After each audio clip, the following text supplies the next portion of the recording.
দেখুন, এই ছবি শুধুমাত্র বাঁকুড়া সম্মেলনী মেডিকেলে নয়, বিভিন্ন জায়গায় এই ছবি ধরা পড়ছে। যেমন আরামবাগ মেডিকেল, সেখানে 111 জন চিকিৎসক, এর মধ্যে 34 জন ডাক্তারকে ভোটের ডিউটি।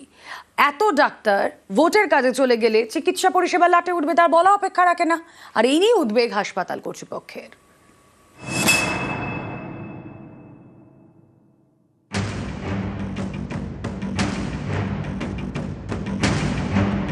চৌত্রিশ জন চিকিৎসককে ভোটের ডিউটি করতে হবে। নির্বাচন কমিশনের এই চিঠি পেয়ে চিন্তায় পড়ে যায় আরামবাগ মেডিকেল কর্তৃপক্ষ।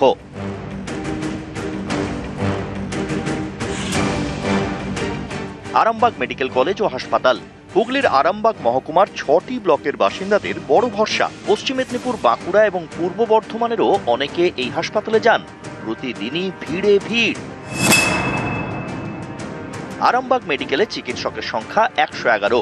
এর মধ্যে 34 জন ডাক্তারকে ভোটের ডিউটি দিয়েছে নির্বাচন কমিশন। এই হলো কমিশনের সেই নোটিশ।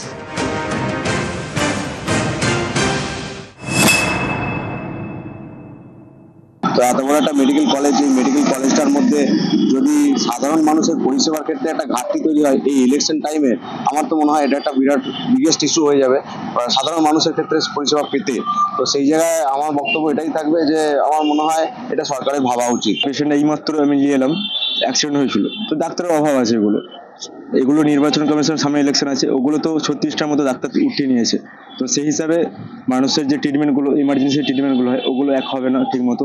যেসব সাধারণ মানুষ যারা আছে, তারা যারা বেডে আছে বলুন, আদার্স কোনো জায়গায় যারা থাকে, তাদের সেই মতো ট্রিটমেন্ট হবে না। কিন্তু 34 জন ডাক্তার ভোটের কাজে চলে গেলে হাসপাতাল চলবে কিভাবে? চিন্তায় পড়ে যায় আরামবাগ মেডিকেল কর্তৃপক্ষ। দ্বারস্থ হয় হুগলি জেলা শাসকের। এই বিস্তর জল ঘোলার পরে 34 জন চিকিৎসককে ভোটের কাজে ব্যবহার সংক্রান্ত নোটিশ প্রত্যাহার করে নেয় নির্বাচন কমিশন। আরামবাগ থেকে শুভদীপ ঘোষ, নিউজ 18 বাংলা।